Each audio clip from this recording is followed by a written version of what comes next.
Yo, what's up, everybody? Welcome to the KB Sports Podcast. Today, I am you. We got two hosts.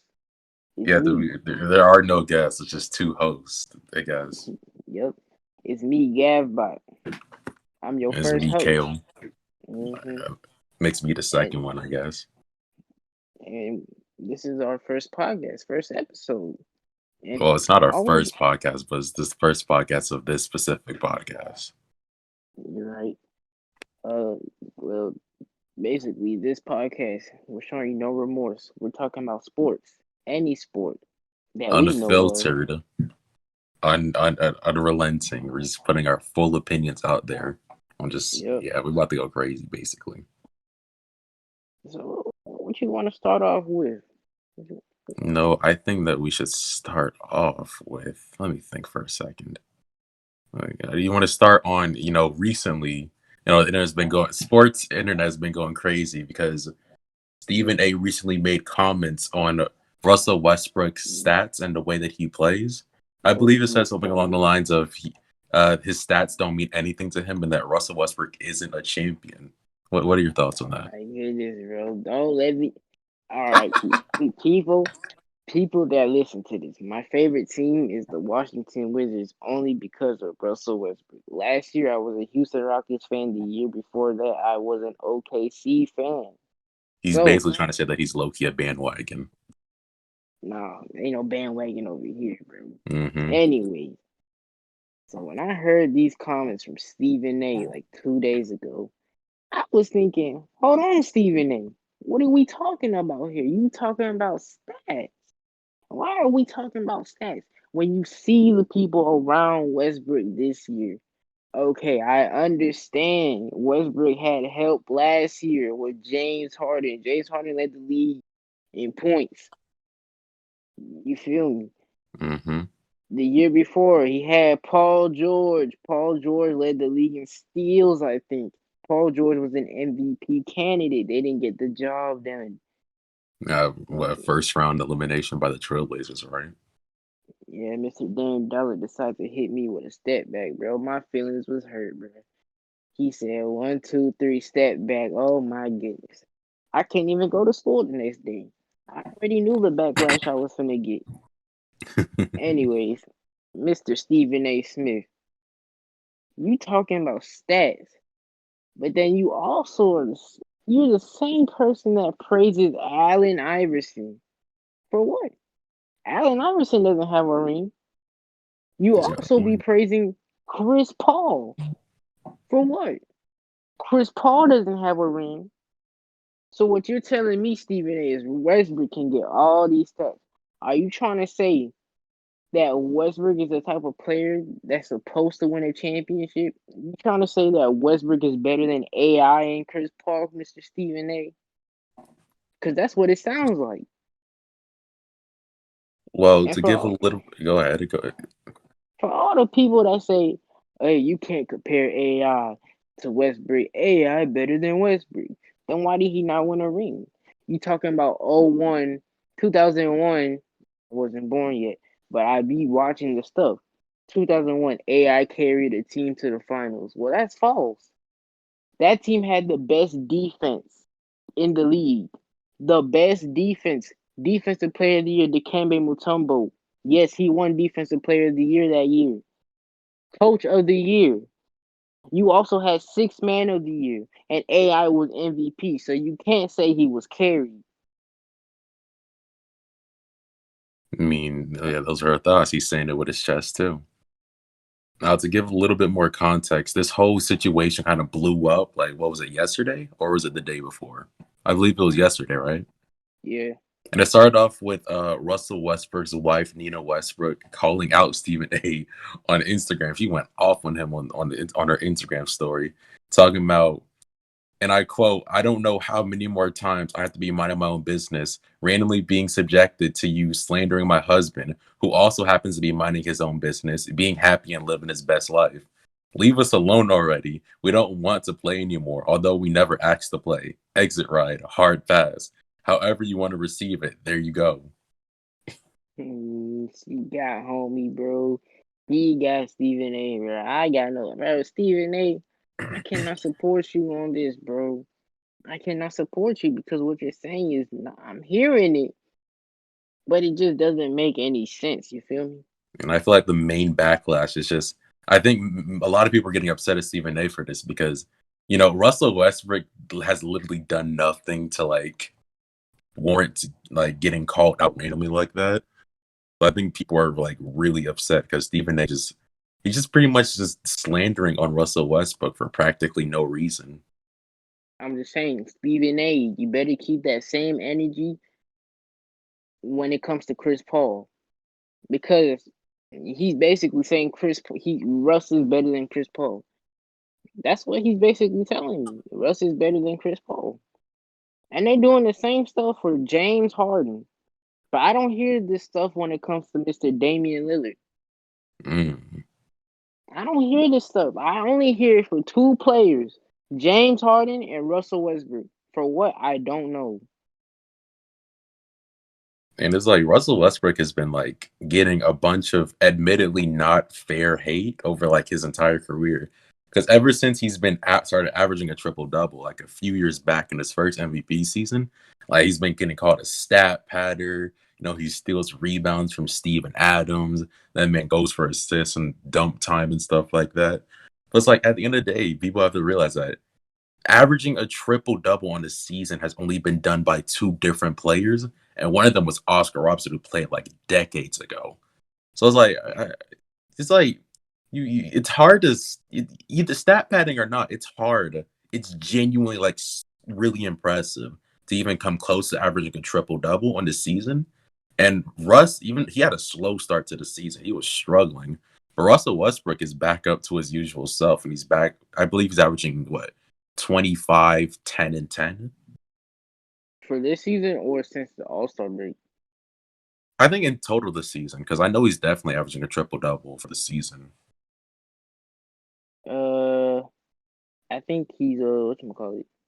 Averaging like what 21, 10 and 10. Yeah, something like that. But it's like how many Russell Westbrook has averaged a triple double on three separate occasions, or is it two? It's about every four. Been it before. I was like, this is a different type of player. It's like similar to Tracy McGrady, how and like he never really had too much success in like as in winning championships and stuff. But Russell Westbrook is putting up elite numbers, and no one can deny that he is one of the best point guards of all time. I agree. I know you I do because that's your agree. favorite player. Hey, but sometimes the backlash, you gotta get some backlash, bro. You're not wrong, especially when you deserve it. Speaking of backlash, there's been a few teams in the NBA that be receiving a lot of backlash for just not living up to the expectations that they were set up. Some examples, maybe the Toronto Raptors, they've been struggling a lot. They recently traded Norman Powell, but that hasn't really helped them so far. There's the Wizards who went on a 20-game losing streak. I don't know how you pull that off.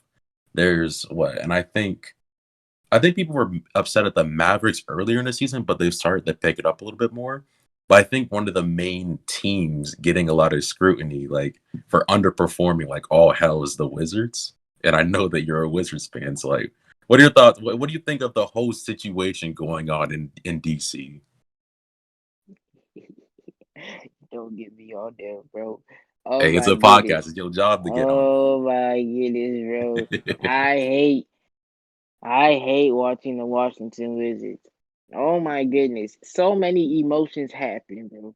You, the first quarter, oh my goodness. Organize your Ah, thoughts, and we gotta hear it, bro. I gotta first hear your take on quarter, this. it always starts off very sad because my lord, we cannot guard nobody.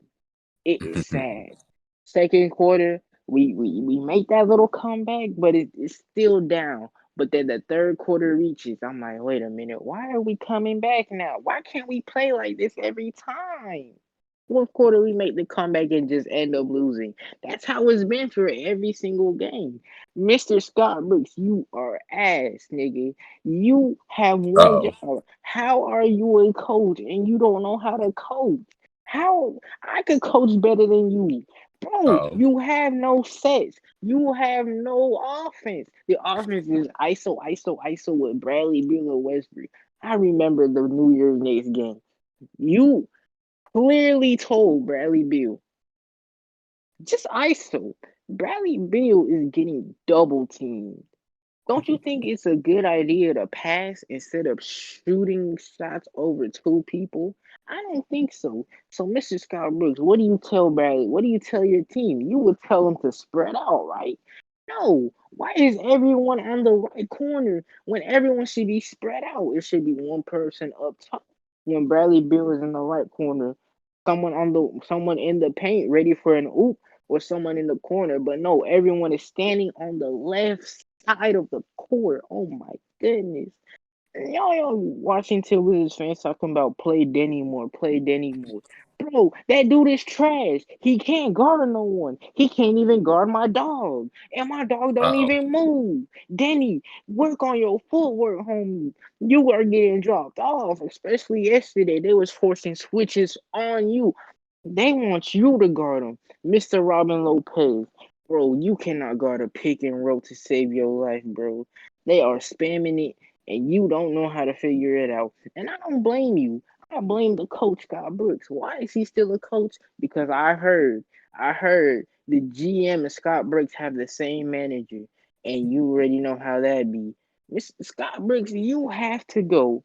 It's either you let Scott Brooks go or you free Westbrook and Bradley Beal. I don't have time for this team no more. We're not gonna make the playoffs. If we make the playoffs, we're gonna get destroyed because we have no defense. Our best center, Mr. Daniel Gafford, who we got a few days ago, got hurt the second game. Bro, we are trash.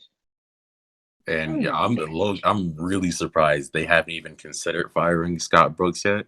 Because like I'm looking at it, and y'all are damn near bottom of every category. Like here, offensive rating tied 21st, defensive rating tied 26th, effective God. field goal rating percentage 21st. Hell, you only team stat they seem to be like at the top at is pace. Because y'all have Russell Peace. Westbrook. Y'all number one in pace. But you struggle at pretty much everything else. No, we have no playmakers off the bench. Y'all say Raul Neto, bro. That's not a playmaker, bro. He is a spot up shooter, and we don't even have no good shooters, bro. Davis Bertans is our best shooter, and he's been gone for like a whole 2 weeks. And he trash at shooting apparently. Why? How come every single time Russ goes on a team and they're supposedly supposed to have some good shooters, they forget how to shoot? Hmm? And it's sad too because on paper the Wizards are like genuinely really talented. They got one of the best backcourts in the league. Roy Hachimura's been hooping since the All Star break. They got Denny Shout out to Advita. Rui. Bertans is coming off of a good season from last year, although he opted out of the bubble. Thomas Bryant is a good scorer and a decent rebounder. And they just picked up what? They just picked up Daniel Garford, who was decent on the Chicago Bulls, even with limited minutes. And y'all have okay bench pieces like Robin Lopez, although he's old as hell. I got Raul Neto, who's okay. Alex Len, who is okay. It's like you have pieces, but it's like you can't really get it together to make a cohesive or consistent offense or defense. And it's not the player's fault. It's the coach at the end of the day. Bro, just all you had to do was fire Scott Brooks. We've been saying this since the beginning of the season, since we went on that 5 game losing streak. Fire Scott Brooks, and we still haven't done it. There But has to be a do you reason. think firing Scott Brooks would like solve all of their issues? Because even if you replace them, that doesn't change the fact that the Wizards really have no good defenders. I think their best defender is Russell Westbrook. And Russell Westbrook is a solid defender, but if he's your top defender, then you might have a bit of an issue. Think if we fired Scott Brooks, if we fired Scott Brooks, I feel like we could have at least been better at guarding some stuff. Like I don't even think the Wizards even practice like that. That's what I Yeah. think. Y'all started off well. Y'all didn't play for a month to start the season, and y'all still were able to come back. Y'all had a good run going for a little bit. It was like, what was it in February or January? Y'all were playing really well for a little bit, and then y'all are back to y'all struggling ways again. So it's been a rough season for the DC area. For real. Oh my Speaking of goodness, bro. anything else to add to that, Yeah, I got something to say about you, Jerome Robinson, bro. he got something personal. We just started playing you, but there's something about you we don't know about. There's something about you we don't know about, bro. Oh, oh, I don't want to say nothing rude, bro, but come on, bro. You shooting 30%. And let it all out. We're not popular yet. You can get away with it. You shooting 30%, homie. Come on now. Come on now, bro. You gotta get better. They're starting to play you at shooting guard because Bradley Beal is gone. Come on now, you Out gotta for play better, injury. bro. I can't stand it. I can't watch no Washington Wizards games no more, bro.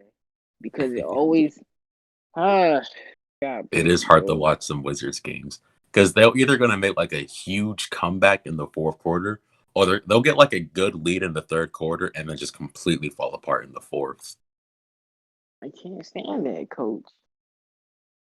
It's like, literally from the few games I've watched of the Wizards, it's like the only two sets are like Bradley Beal doing an ISO and trying to get a shot from a three, or Russell Westbrook backing down his man, or like some type of pick and roll, but it usually doesn't work because y'all don't have a lot of good pick setters.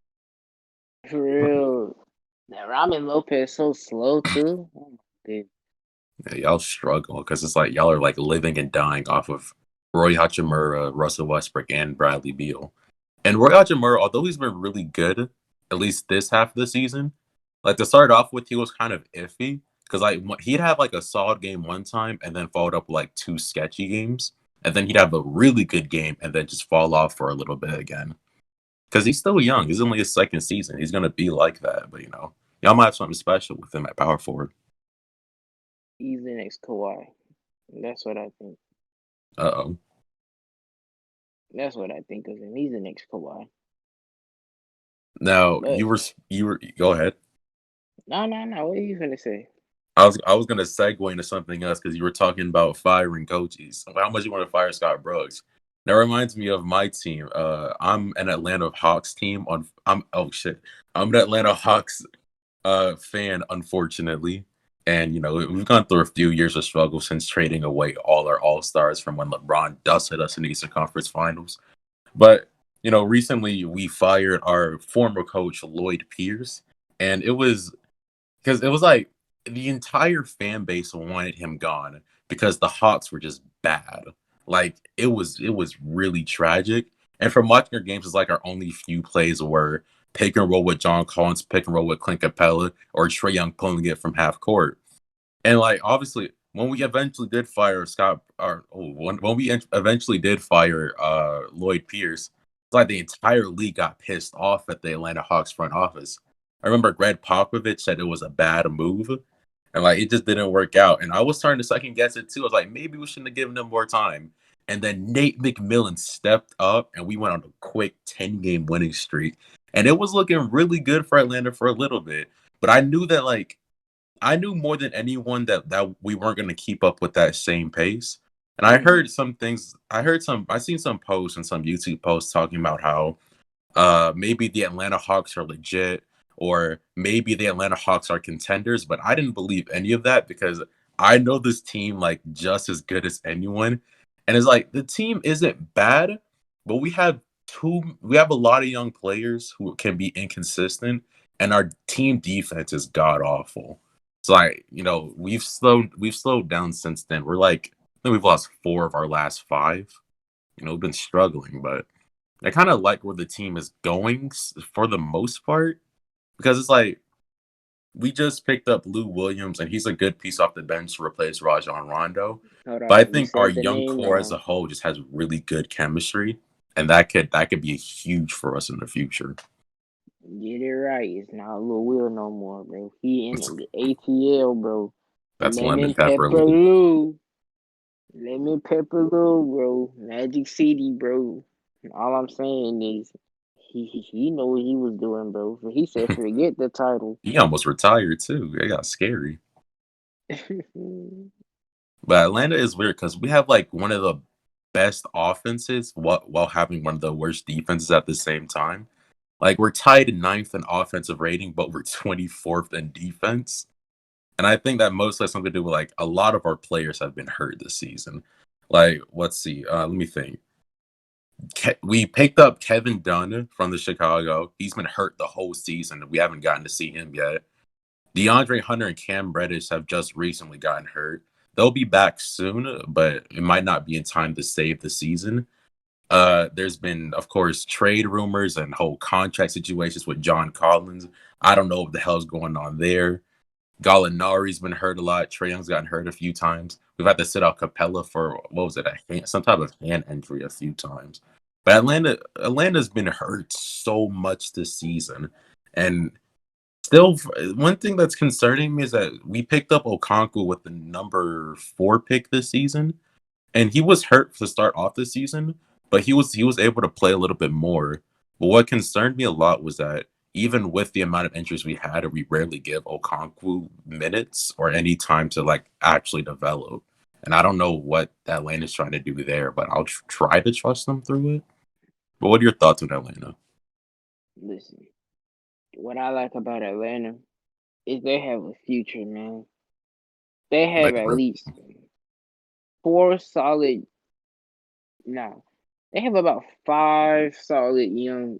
Nah, forget five, six solid young players. Trae Young, Clint Capella, John Collins, DeAndre Hunter, and who's the fifth? Cam Reddish or Kevin Herter? Or unless you counting both. I would say Bogdan. Oh, I forgot Bogdan. about Bogdan. We just got Bogdan back from injury. He's been good too. And probably Herder, because Herder, what he was showing me last year, he was hooping. Kevin He Herter could is shoot, weird because he'll start off like 1 of 5 and then end off the game like 6 of 12 off some weird stuff. but you have to understand, there's certain ways these coaches be playing players. I don't think Herder is fit for driving to the paint like that. You know what I mean? Mm-hmm. Like, who's your coach? Nate McMillan.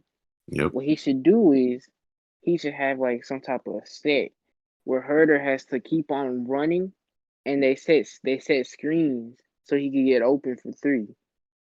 I was thinking the same thing too. Like think of him more as like a Kyle Culver, maybe Joe Harris, Clay Thompson type catch and shoot option. Yeah, I think that's how his career is gonna be, man. I'm sorry, I think that would fit him well too because he's a dagger of a shooter. He can be but inconsistent at times, but like his 3-point shooting has been really consistent this year.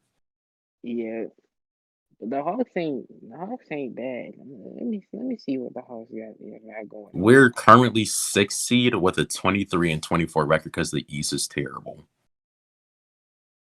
The East is terrible. The East is weird. If we were in the West, we probably wouldn't even be. What would be? We'll be good 11th seed right now, I think. Not even in the play-in tournament. Yeah, that playing tournament. We're coming for it. We are coming for it. I I bet you know. are. Y'all are 12th seed right now, 17-29. Y'all are about. Y'all are 2 games behind the Bulls. Y'all can pull something off. Yeah, you're right. But But the Hawks are number five in free throw percentages. They're a good free throw percent shooting team. So Nate McMillan find a way to get your people to the line. true. Trae Young, he's getting ragged out on the internet for the way he draws fouls. But I'm fine with it because they were saying the same thing about Stephen Curry. They had the same thing about LeBron, and they're saying the same thing about Joel Embiid. But the common denominator is that those are all elite top players in the league, and getting to the line is genuinely a skill. Like, rag on James Harden all you want. Like, I'll even rag on him sometimes with his free throws. But it's like getting to the line is always going to help your team as long as you can For hit it real. consistently. That's Cause once never you going to hurt your team.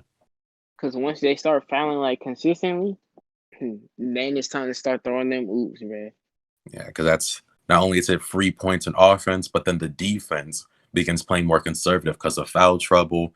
You can get maybe their star players to play more passively, and that just makes our offense flow even better to the point where we don't even need the foul calls to score. Yeah, I'm rocking with the Hawks. They all 50, 60. 6 seed, 6 seed. Yeah, they gonna make it. They are going to make it. I don't see And no one thing issue with that's that. kind of surprised me is just how consistent Clint Capella is. Because I saw him on the Rockets last year. He was putting up some 2020s with 5 blocks Mm, and 2 steals. I was like, yeah, okay, this guy is tough, but he's coming off of injury, so I'm like, he might have like a bit of a slower season and everything. But Clint Capella is going crazy right now. He had the same like little period of time where he was putting up 2020s for the Hawks, and he's currently, I think he's like either top 5 or top 3 in blocks per game right now. he's number Clint one in Capella's been like, rebounds. yeah, he's number one in rebounds. He's been like one of our most consistent players.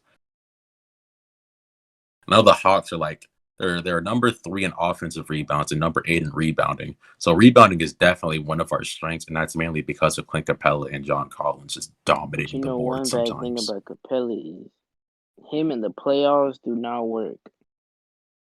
You seen Houston in the playoffs, right?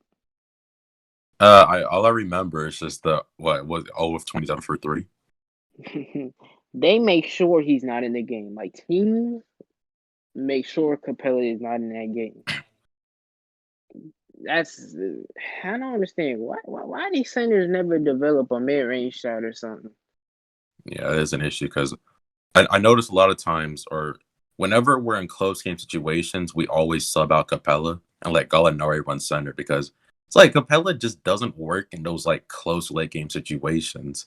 Because although he brings the defense and the rebounding, he can't shoot free throws. He has no floor spacing. He can't. He's not when if you're switching on someone, Clint Capella can't really guard the perimeter like that. So I can understand why like he'd be a liability during the late game situations. Mm. Well, that's the Hawks, bro. You want to talk about some other teams? The games from Uh, yesterday. What do you mean the teams from yesterday? The games from yesterday. We had Oh yeah. 76ers versus Denver.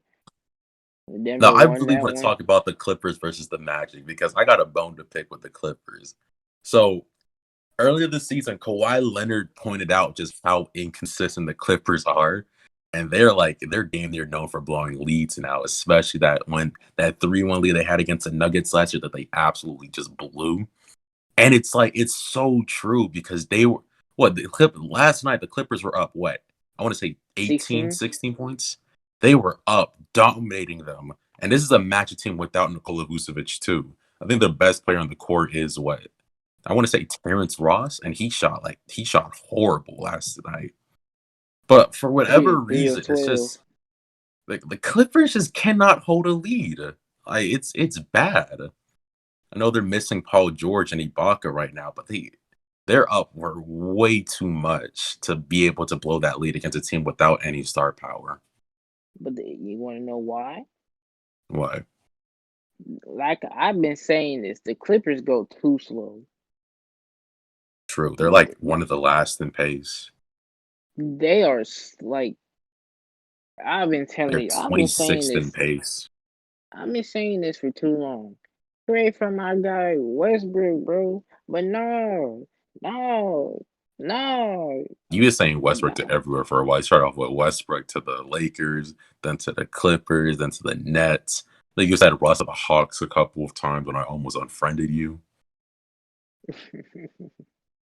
Bro, they're so slow. And with them being slow, and then throw turnovers. The more turnovers y'all do, and the more slow y'all are, the more y'all gonna blow them leads.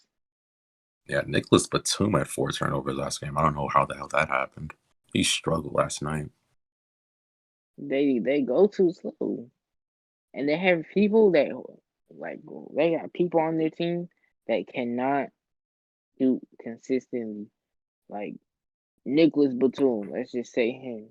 Even I was gonna though say Reggie Jackson is like one of their main pieces. It's like I feel like if Reggie Jackson plays well, the Clippers are guaranteed to win.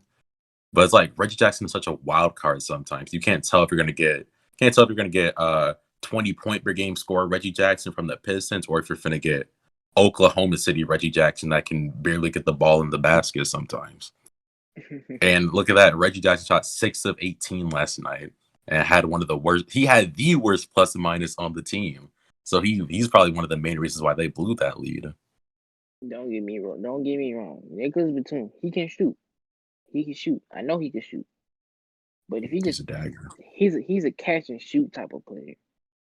He's not like one of those dudes. Let me hit you with a mean shot over you, right? He doesn't shoot too much off the dribble either, so I can't say it's like JJ Redick or Kyle Kover much either. Then you have Luke Kennard. I did not like this. I don't like Luke Kennard going to the Clippers because it made no sense.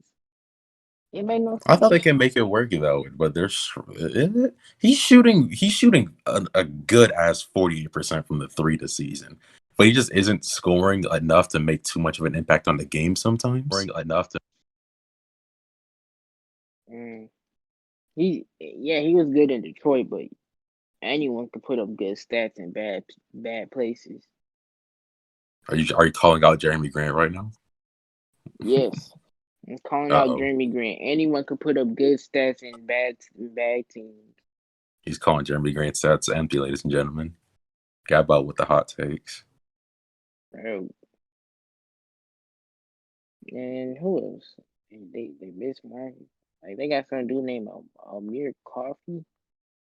Amir I Coffee has don't. been like, I think he's like, is he a rookie or second year? I don't. I know he's I younger. think he's second year. I know he's been solid for the Clippers this year. They like holding on to him, but they don't play him that much. He was like Zubac on the Lakers, where it's like he's an important part of the team, but they don't play him enough for him to make like too much of an impact on the game. Yeah, and like I said, the Clippers they don't have a leader. I mean, yeah, you traded for Rondo. Rondo might end up being the leader Rondo, of that team. Rondo, you gonna have to put some serious work in that team And I because just thought about how do you think Rondo and Patrick Beverly are going to get along? Patrick Beverly's gonna have to become. Oh, Rondo. I think Rondo's gonna come off the bench for the team. That's what I think. I was saying, those two are like, Stephen A. We were joking around yesterday talking about Stephen A. calls some of the players some dogs, some pit bulls, like Russell Westbrook or Eric Bledsoe, and especially Rondo and Beverly. They're two of the more outspoken players in the league. So do you think it'll be like Miami where like everyone knows their place and that like just helps their chemistry even more? Or do you think it can be like the Timberwolves with Jimmy Butler where it's like so many clashing personalities, no one knows what the hell is going on, and they just end up breaking up? It's gonna be like Miami if Ty Lue can get it together. Ty Lue, the first day Rondo walks into that door, he needs to tell everyone their role. That's how it should be. Interesting. But Ty Lue's never been known too much. He's like, I can't tell if Ty Lue is a good coach or it's just been the coach of good players. Because obviously Eh, we got a championship with LeBron, and no one could properly gauge him. Like it felt like LeBron was more of the coach of that team than Ty Lue ever was. Ty Lue's a player's coach. True, true. But I'm Even that's a saying similar situation to Steve Kerr, because I think Steve Kerr is a good coach, but a lot of people have been calling him out, saying that he can't win games because all his players are injured, which doesn't completely make sense because you can't Steve win games when all Steve your Kerr's good a players are player's hurt. coach. But yeah, he's one of them players coaches. He's a player's coach, but he'll also get on you and he'll let you know what your role is. I don't think Because Ty he Lue's doing played with that. Michael Jordan. If you can earn Michael Jordan's respect, then you're on to something there. So I know he'll definitely he'll be like an authoritative coach if he has to. You know, just saying. Clippers, if you ever need a player in this offseason, I know a dude. I know a dude. That's all I gotta say. And we can talk about the other game last night, the 76ers versus the Nuggets. That should have been a show 76. off of the best centers in the league, but of course, Embiid has been out for a while with that leg injury, kind of dropped him off the MVP conversation. 76ers, they'll be fine. They're just missing their best player. But I'll ask a couple of questions. But how do you think? How do you think the set? You think the 76ers are going to be able to hold on to the first seed even without Embiid? Because they've been playing really solid even without him. Uh, I feel like the Nets are taking that #1 spot. The way Yeah, Harden's been playing with Kyrie, the they don't Nets even with need the Avengers KD. on their team. They don't even need KD. Save KD for the playoffs. You can just let Kyrie and Harden go off. Just let them rest. That probably makes Yes, sense. I'm letting KD rest. I'm also letting Anthony Davis rest if I'm the Lakers. Yeah, but the thing about the Lakers that they've been playing so bad that they might legitimately fall at the playoffs if they don't get their life together. It's like the 76ers have been fine because they still have Ben Simmons and Seth Curry's been okay, I guess. But they still have enough star power to like keep up with the East, especially since how bad the East is. But the Lakers, their best player right now is Kyle Kuzma, The and that's in a Lakers, tough. Yeah, the Lakers. nah, their best player is Montrez. Oh, you're right. Montrez has been great, but I don't think they have enough to even really compete with the West right now. But they just picked up Andre Drummond, so that might help them out until LeBron comes back. So we'll see how that happens. Yep, the Lakers. They gotta survive. Imagine Hmm. being the third seed going against the sixth seed Lakers. Like, Uh-oh. man, And I have another question. So, with it's related to the Nuggets. So you know how Jokic is the current MVP front runner, he's putting up some ridiculous numbers. We know Jamal Murray ever since the bubble, Jamal Murray's been hooping. And although he's not averaging 35 a game like he did against that ridiculous Utah Jazz series, he's still putting up good numbers, 21 points per game on 40% shooting from three.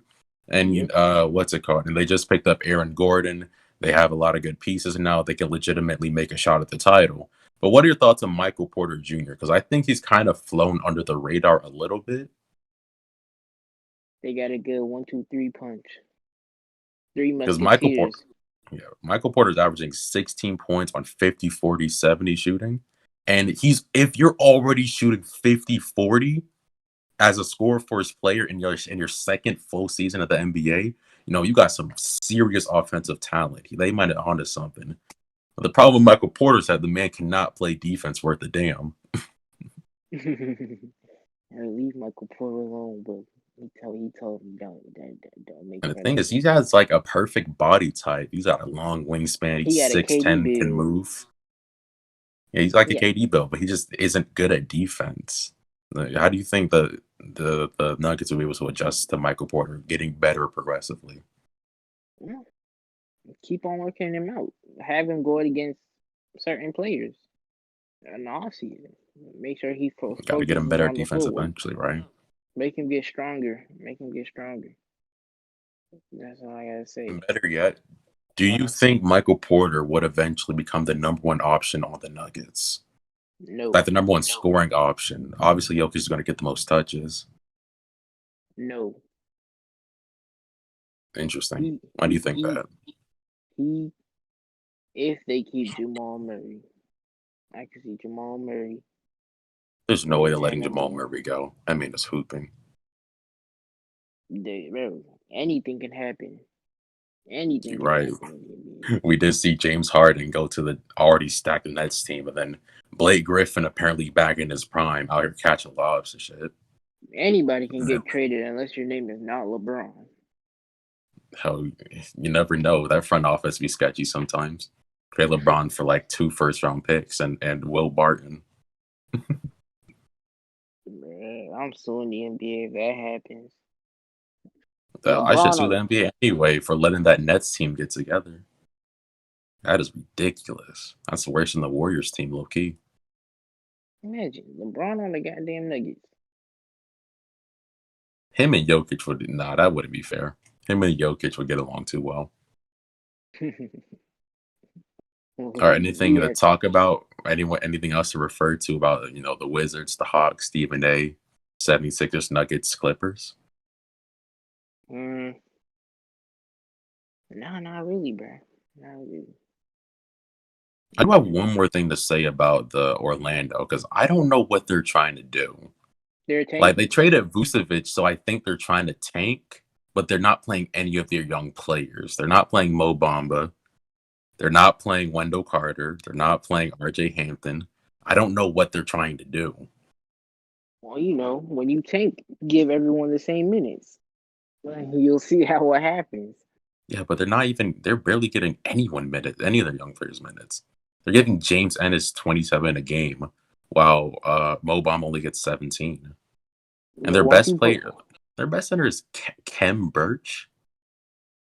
when you give all those old people them minutes, and when you give all them old people those minutes, you just trade them because they put their value up. You might be onto something. But I think Yeah. Orlando got to throw this whole season away because it's just been a mess. Mm. Trade Markel Fultz to, well, I don't even know, bro.